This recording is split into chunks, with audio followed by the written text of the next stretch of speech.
그러면 우리 다 같이 하나님 말씀을 봉독하겠습니다. 시편 23편 1절에서 6절까지입니다. 6절이 마지막이거든요. 한 장 다 같이 봉독하겠습니다. 자, 시작. 여호와는 나의 목자시니 내게 부족함이 없으리로다. 그가 나를 푸른 밭에 누이시며 쉴만한 물가로 인도하시는도다.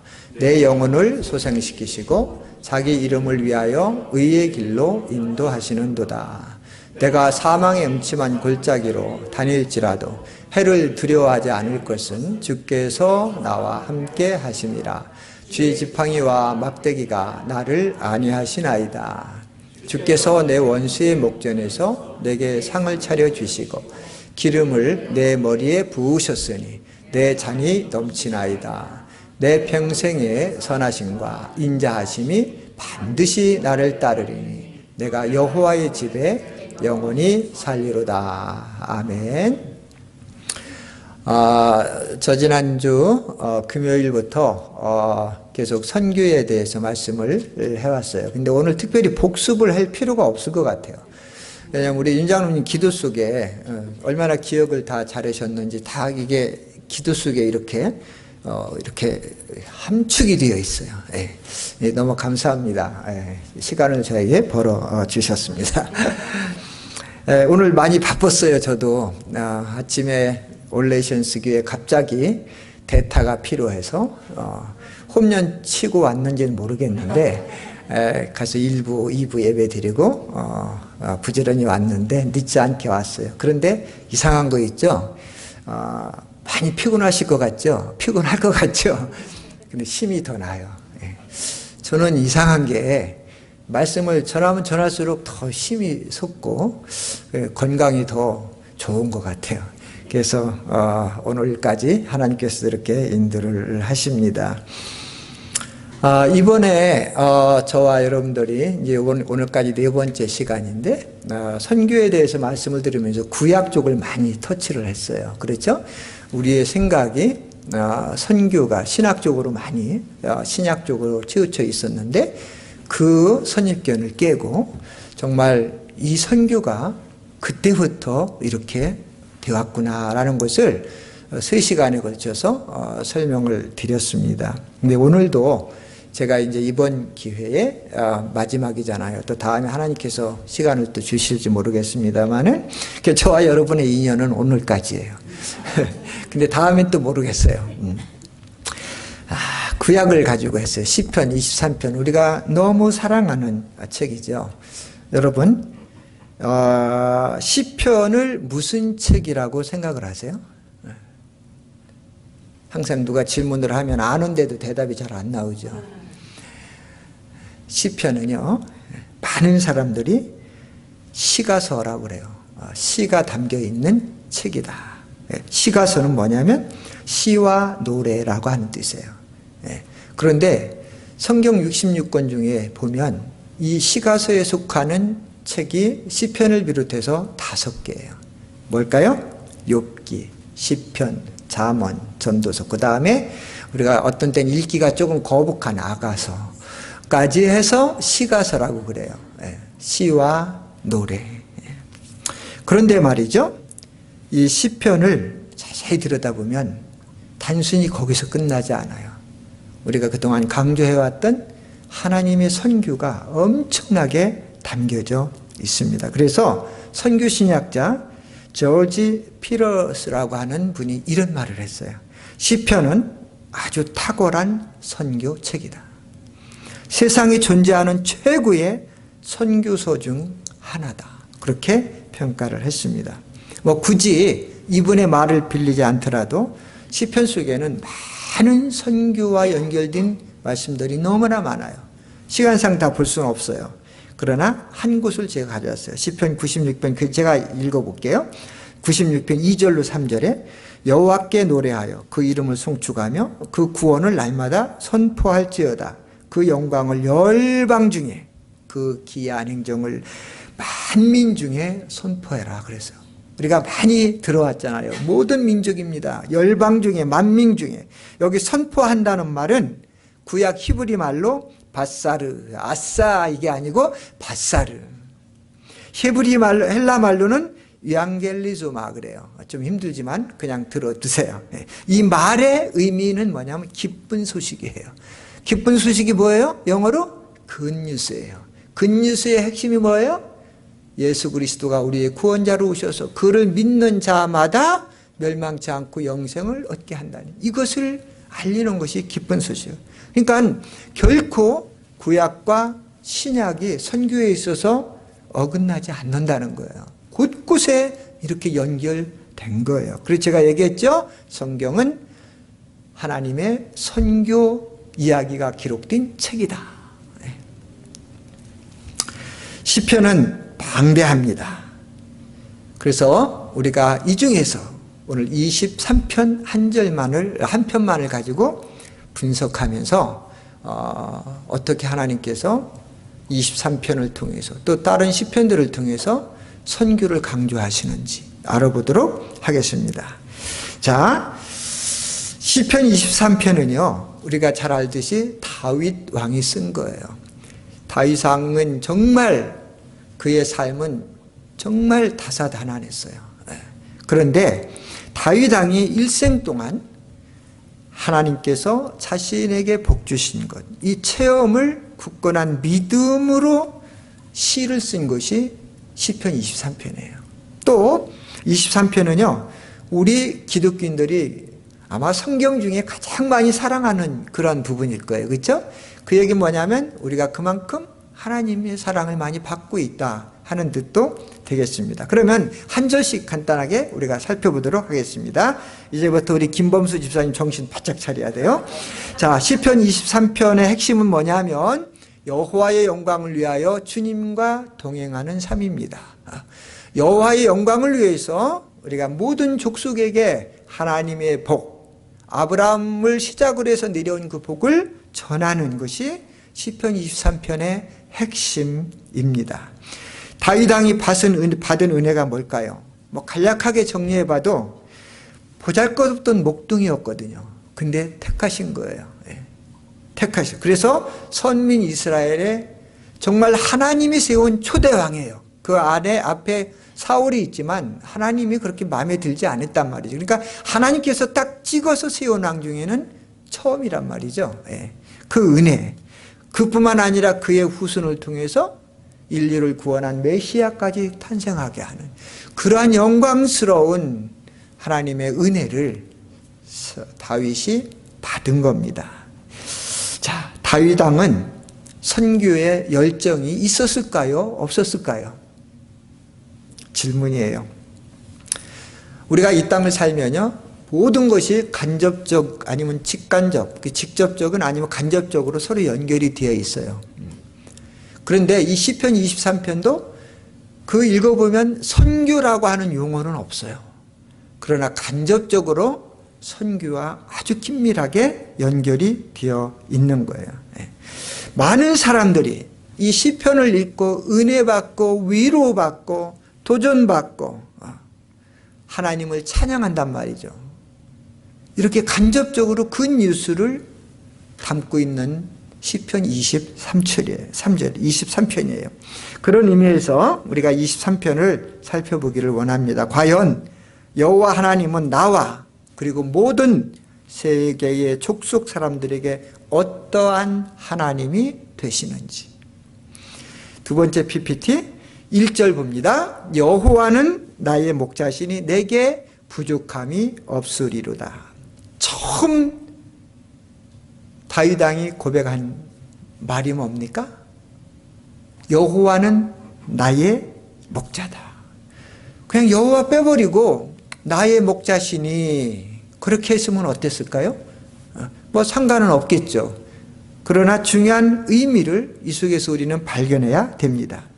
여호와는 나의 목자시니, 이것은요, 이 여호와의 의미가 중요하다는 거예요. 언뜻 생각하면 여호와는 나의 목자시니, 하나님은 나의 목자시니, 주님은 나의 목자시니 다 비슷한 것 같은데 여호와의 이름을 분석하면은요 엄청난 은혜가 담겨 있어요. 여호와는 여호와의 이름, 호칭은 성경에 12개 이상이 나와요. 근데 우리가 다 살펴볼 필요는 없고요. 그 중에 3가지 하나는 좀 점검해야 되겠죠. 짚고 넘어가야 돼. 첫째는 여호와, 야훼 그러죠. 이 말은 스스로 존재한다는 거예요. 출애굽기 3장 14절에 나는 스스로 있는 자다. 여러분, 여호와의 이름은 있을까요? 없을까요? 제가 이름이라고 했지만 진짜 이름이 있을까요? 있다면 누가 져줬겠어요? 우리 아이들 태어나면 우리가 아빠 엄마가 이름을 져줘요. 아담과 하와 누가 졌습니까? 하나님이 줬으니까 이름이 있는 거예요. 하나님은 누가 져줄 사람이 없는 거예요. 그래서 스스로 있는 자라는 거예요. 그러니까 엄밀히 말하면 하나님은 이름 없어요. 그렇게 위대하신 분인 거예요. 그래서 스스로 있는 자다. 이 의미가 야훼라고 하는 거예요. 이 야훼라고 하는 호칭 속에는 하나님의 자존성과 영원 불변성이 있어요. 영원 불변성 우리가 다 알아요. 자존성은 뭐냐면 다른 어떤 거에 의해서 의존하지 않아도 되신다는 거예요.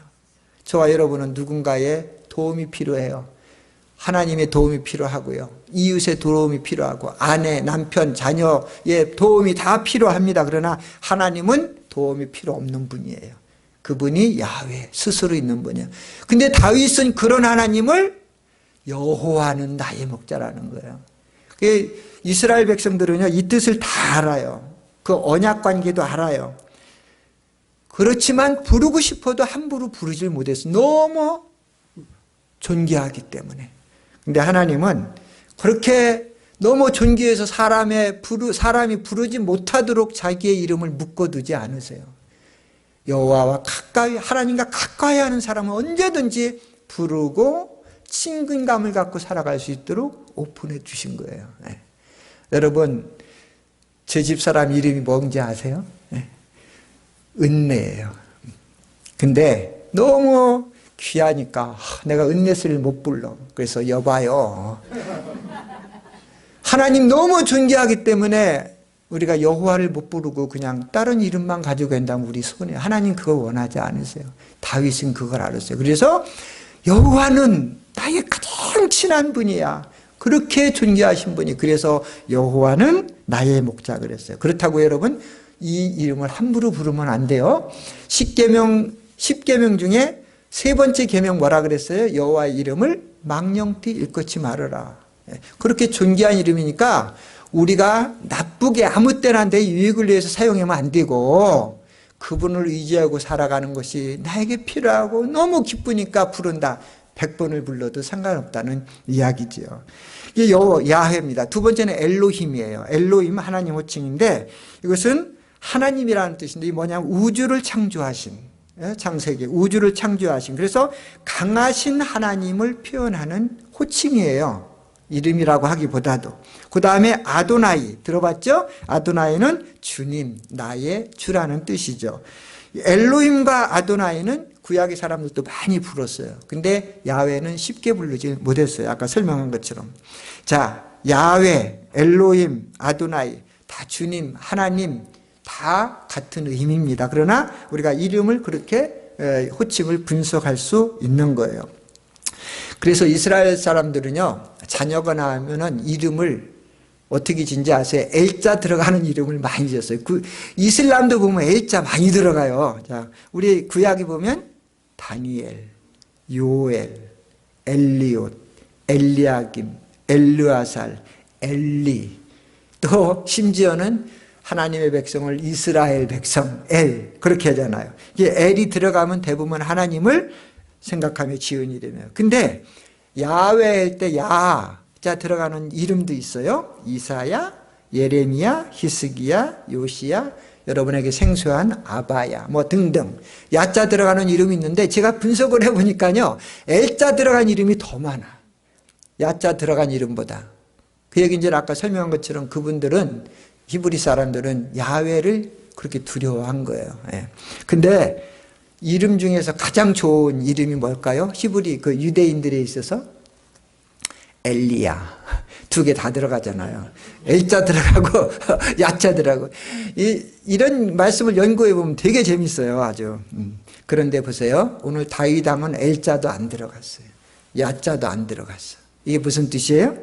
이름도 중요하지만 실질적으로 하나님과 친밀한 삶을 산다는 것이 더 중요하다 하는 겁니다. 여러분은 날마다 하나님을 여호와는 나의 목자시니 여호와 친밀한 하나님으로 날마다 부르며 사시길 주의 이름으로 축원합니다. 그 다음에 나의 목자 되시니죠. 내가 부족함이 없다. 여기 나의라고 하는 단어도 무진장 중요해요. 제가 한번 얘기를 해볼게요. 오늘 찬양인도 잘하셨어요. 우리 장로님하고 집사님. 근데 장로님 이름을 제가 좀 도용을 할게요. 신동유 장로님은 우리 장로님 이거 하고, 신동유 장로 이거 하고 뭐가 다를까요? 누구나 그냥 그분이 장로님이야 이렇게 되는 거잖아요. 근데 우리 장로님 하면은 우리하고 하나가 되는 거예요. 그러니까 여호와, 그렇게 귀하신 여호와는 목자시니 하면 문제가 생기는 거예요. 그건 신학적 용어예요. 신학자들이 하나님을 연구해서 발표할 때 여호와는 목자시니 이렇게 할 수 있는 거예요. 그런데 다윗은 나의 목자예요. 그 여호와 하나님이 여러분의 목자가 되어야 하는 것입니다. 저 사람의 목자가 아니라 나의 목자도 되어야 한다는 것이죠. 그래서 여호와는 나의 목자라고 고백할 때 그분이 정말 나의 하나님이 되는 거예요. 그분이 아주 나와 가까운 친구가 되는 거예요. 내 삶의 주관자가 되는 것입니다. 다윗은 세상을 창조하시고 영원 불변하시는 여호와가 그냥 하나님이 아니라 나의 하나님이라고 고백했습니다. 여러분 모두가 여호와는 나의 목자신, 이러한 고백이 날마다 있기를 바랍니다. 그런데요, 여호와는 나의 목자라고 할 때 따라오는 게 있어요. 오늘 시편 23편에 중요한 단어들이 나와요. 양이라고 하는 단어가 나오잖아요. 우리가 여호와는 나의 목자다 고백할 때는 뒤집어 보면, 바꿔놓고 보면 나는 그분의 양이다 하는 거예요. 여러분 하나님의 양이십니까? 양은요 목자의 음성을 들어요. 근데 여러분 아멘 했어요. 우리 집사님 영상 한번 보여드릴게요. 거기 해답이 있으니까 잘 보세요. 짧아요.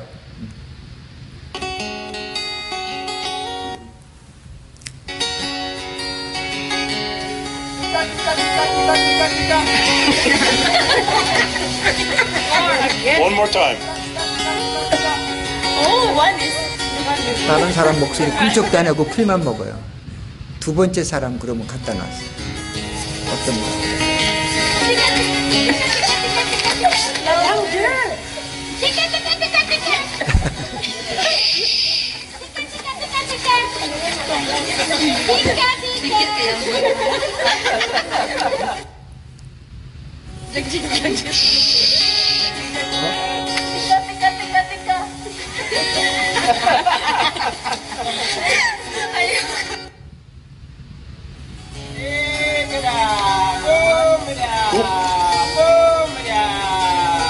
Look at them, look at them.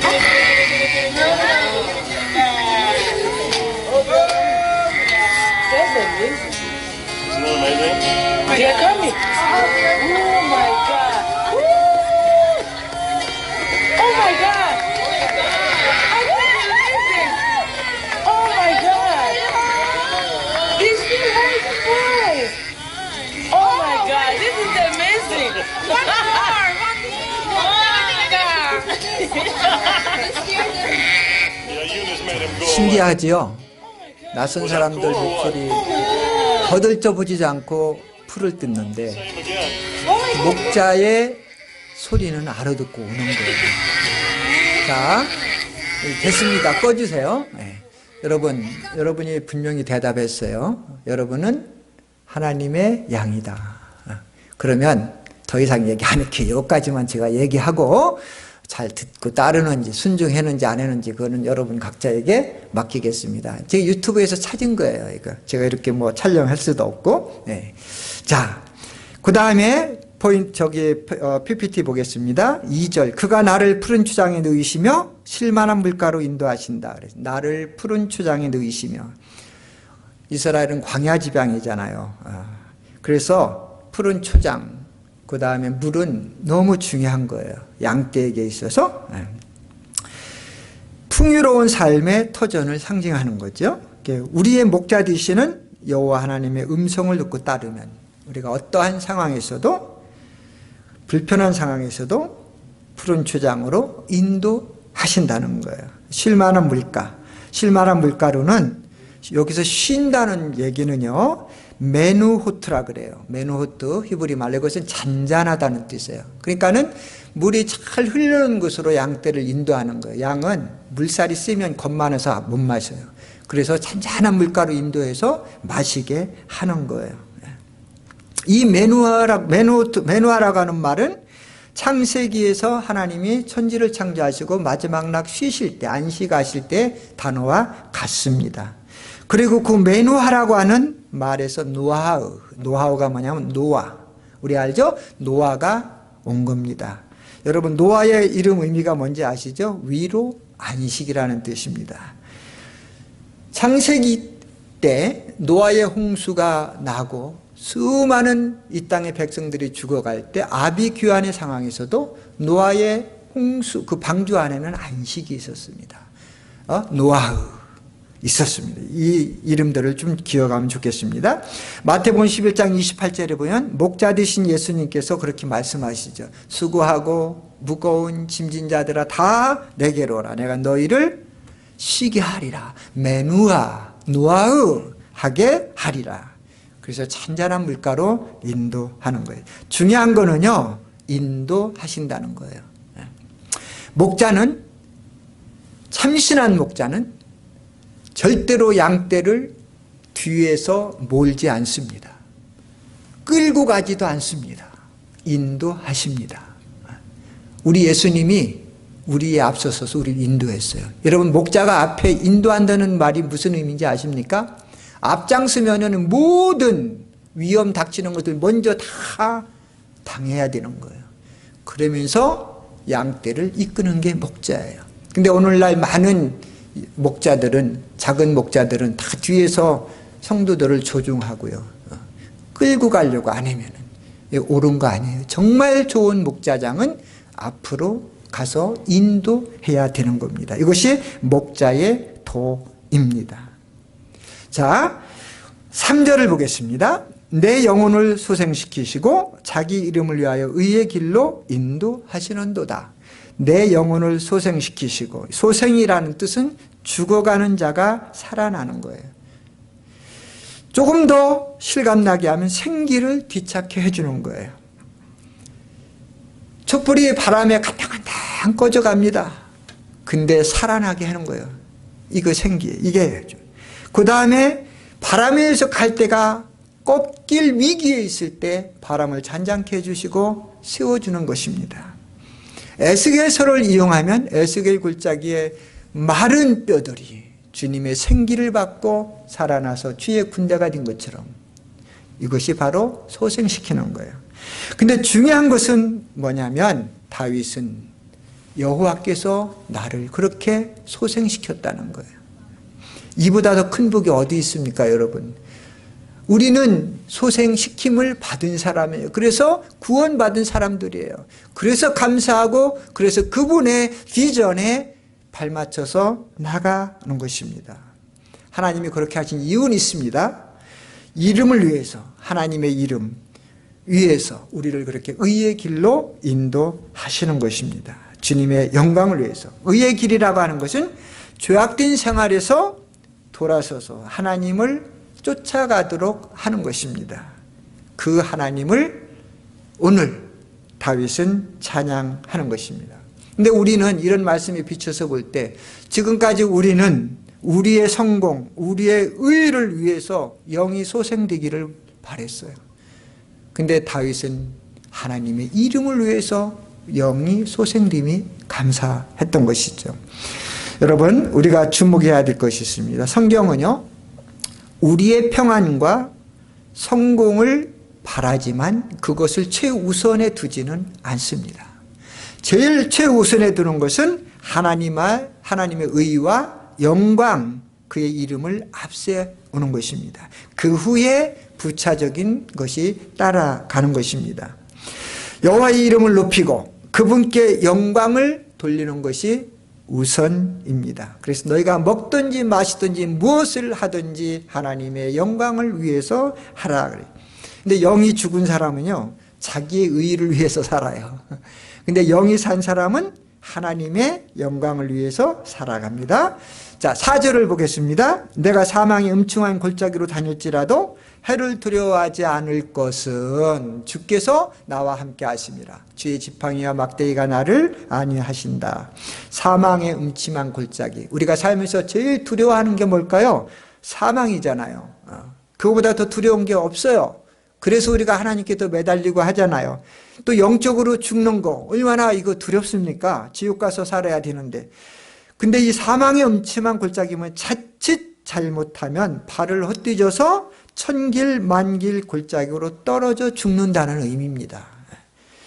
고린도 전서 15장 55절로 58절 속에 보면 사도 바울은 이 사망을 저주합니다. 사망아, 너의 쏘는 것이 어디 있느냐. 그러면서 성도들을 위로하죠. 우리가 그리스도로 말미암아 이긴다. 그러니까 견고하고 흔들리지 말고 주의 일에 더욱 힘쓰는 자들이 되라 그랬어요. 이것이 바로 임마누엘 신앙입니다. 우리가 기억할 것은 아무리 풍성하고 좋은 풀밭에 또 잔잔한 물가에서 우리가 있는다 할지라도 목자와 함께 하지 아니하면 되게 위험하다는 거예요. 우리는 알아요. 아프리카는요, 그런 곳에 좋은 풀, 물가에는 꼭 맹수, 악어들이 기다리고 있어요. 그러다가 동물들이 물 마시러 오면 그냥 머리부터 통째로 물고 들어가요, 악어가. 너무 끔찍해요. 끔찍해요. 그런데 말이죠, 목자가 같이, 목동이 같이 있으면 절대 못해요. 큰 막대기 가지고 물을 쳐서 못 오게 합니다. 우리가 이 점을 기억해야 합니다. 내가 부하고 모든 일들이 잘 형통할 때, 주님 없어도 돼. 그러면 언젠가는 그곳에 맹수가 있고 먹히게 되는 거예요. 그래서 사람들이 실족하는 것입니다.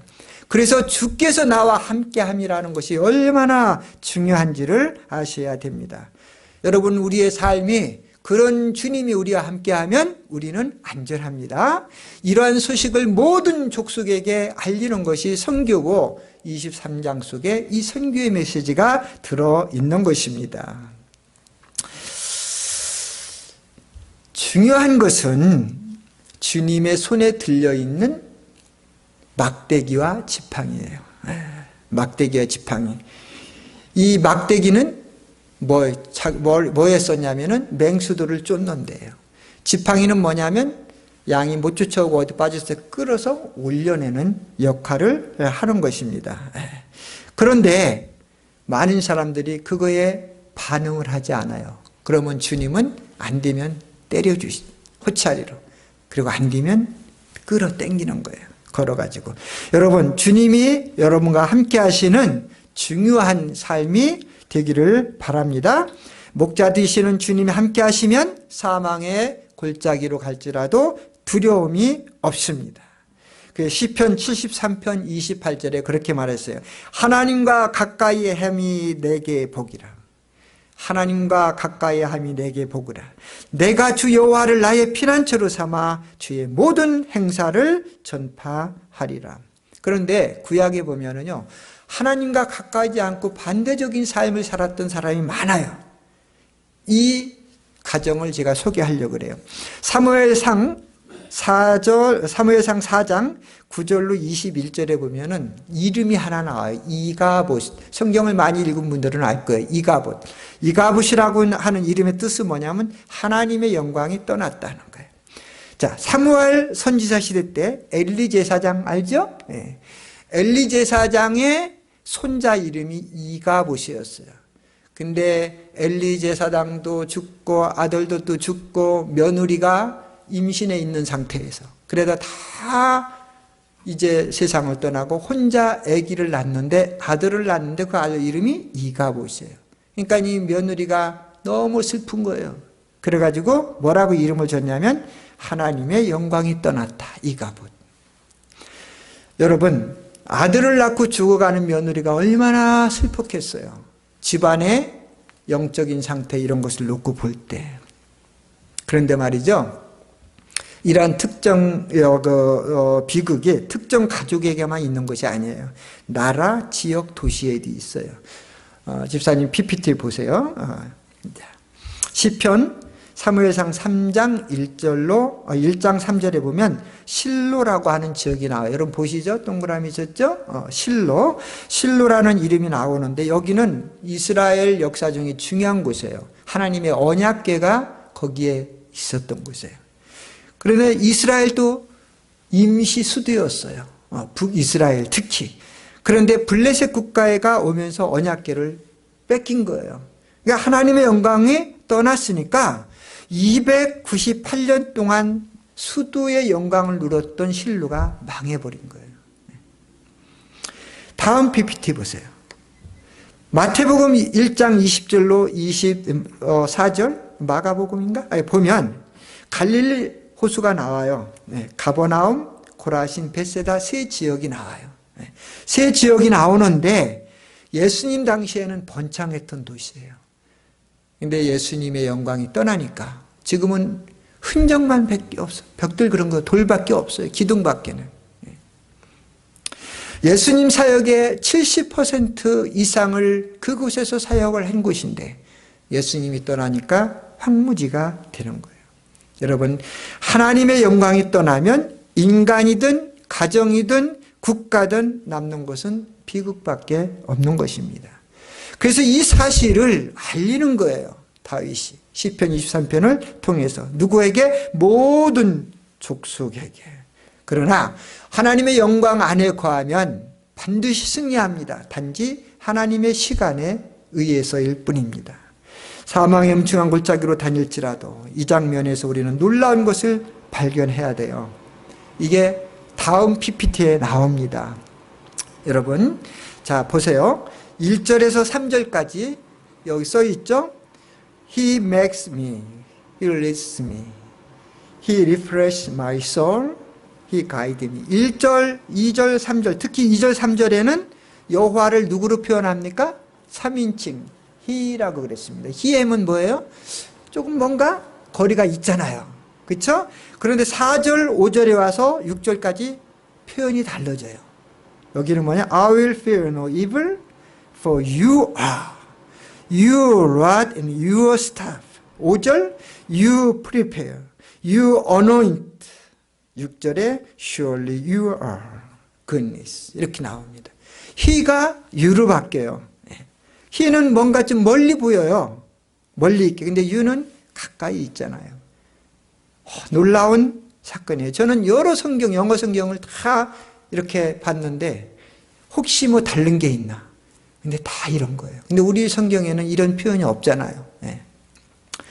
하나님이 가까이 있는 하나님이 되기를 바랍니다. He, 멀리 있는 분이 아니라 You, 가까이 있는 여러분의 하나님이 되기를 바랍니다.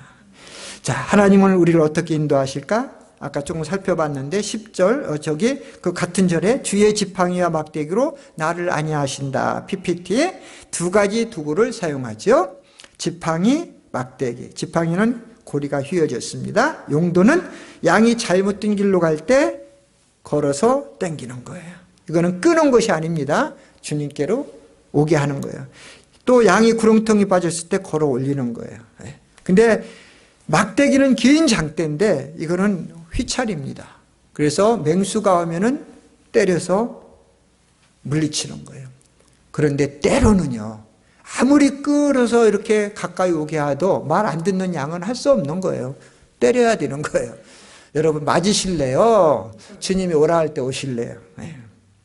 저는 맞기 싫어요. 오라고 할 때 올 거예요. 자, 5절 보겠습니다. 주께서 내 원수의 목전에서 내게 상을 베푸시고 기름으로 내 머리에 바르셨으니 내 잔이 넘치나이다. 원수의 목전에서 상을 베푼다. 전쟁에서 돌아온 승리한 군인들에게 구약에는 구약시대에는 상을 베풀었어요. 축하를 해주고 위로했습니다. 어떤 영어 성경에는 그 상을 6 코스를 나에게 주시고 이렇게 나왔어요.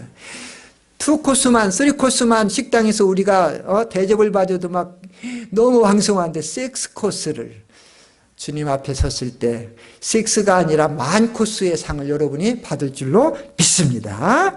자, 내게 기름을 바르고. 팔레스타인 지방에서는 잔치에 오는 스님들을 인정하고 환영하기 위해서 기름을 발라줬어요. 그런데 여러분, 성경은 너무 기가 막혀요. 요한계시록 19장 1절로 10절에 보면 혼인잔치, 어린 양의 혼인잔치가 나오는데 그때 기름이 등장해요. 우리가 언젠가 이 땅에서 주님과 함께 동행하고 열심히 모든 족속을 향하여 복음을 전하다가 주님께 갔을 때 주님께서 영원한 그곳에서 우리에게 놀라운 상을 베푸시고 기름을 발라주실 줄로 믿습니다. 다윗은 이것이 너무 은혜가 되니까 내 잔이 넘치나이다. 넘치나이다. 영과 육의 복, 즉 하나님의 은혜가 넘친다는 거예요. 여러분은 어떠십니까? 6절, 나의 평생에 주님의 선하심과 인자하심이 정녕 나를 따르리니 내가 여호와의 집에 영원히 거한다. 하나님의 선하심은 우리를 향한 사랑과 관심입니다. 이것이 한 번만 우리에게 주어지는 것이 아니고 다윗은 말하기를 내가 가는 곳마다 나를 따라다니면서 그렇게 지켜주신다는 거예요. 뭐가? 하나님의 사랑과 관심으로. 그런 하나님이세요. 그 하나님을 모든 족속에게 선포하고 있는 거죠. 근데 이 땅에서 뿐만이 아니라 사후에까지도 영원히 한다는 거예요. 자, 내가 여호와의 집에 영원히 거하리로다. 우리의 믿음의 종착 지역은 이 땅이 아닙니다. 천국이라고 하는 뜻입니다. 그래서 믿음은 현세적인 복만 찍어내는 기계가 아니에요. 천국에서의 영원한 삶을 보장해주는 예수 그리스도의 큰 선물까지 연결이 되는 것입니다. 결국은 어디에 달려있냐면 내가 믿느냐 안 믿느냐, 내가 순종하느냐 불순종하느냐 하는 것입니다. 말씀을 정리하겠습니다. 오늘 시편 23편, 그러나 시편 전체를 통해서 본다면 하나님은 이 땅의 모든 사람들, 모든 족속들에게 이 굿뉴스를 전해주시기를 원하시는 거예요. 그래서 우리가 이 땅에서 살 때 이가봇, 하나님의 영광을 떠난 그러한 삶을 사는 것이 아니라 메누호트, 메누하, 노하으, 노아, 이름같이 영원한 하나님의 위로와 안식 안에서 살기를 바랍니다. 다윗 왕도 그 중에 한 사람이었습니다. 저와 여러분도 그 중에 한 사람입니다. 자, 그래서 이 시편 23편이 또 다른 시편이 어떻게 선교와 연관되느냐? 다윗은 그러한 고백을 통해서 간접적으로 모든 이 땅의 민족의 사람들이 여호와의 이 안식을 누릴 수 있다는 것을 선포하는 거예요. 여러분, 우리가 23편을 읽으면서 묵상하면서 눈물도 하고 힘들 때 이 말씀을 붙들고 기도하잖아. 이게 다 그 굿뉴스를 우리가 접한 거예요. 이러한 소식이 모든 세계 만국에 퍼날 수 있도록 다윗의 마음을 닮아서 하나님의 비전처럼 저와 여러분이 도전하고 용기 있게 앞을 향하여 나가야 되겠습니다. 기도하겠습니다. 하나님, 너무 고맙습니다. 이런 말씀이 없었다면 정말 우리는 얼마나 방황하고 외롭고 힘들었었을까요? 근데 하나님은 우리를 사랑하셔서 다윗 같은 위대한 하나님의 사람을 통해서 또 아브라함 같은 위대한 하나님을 통해서 아버지 우리에게 영원한 복을 전달시켜 주셔서 감사합니다.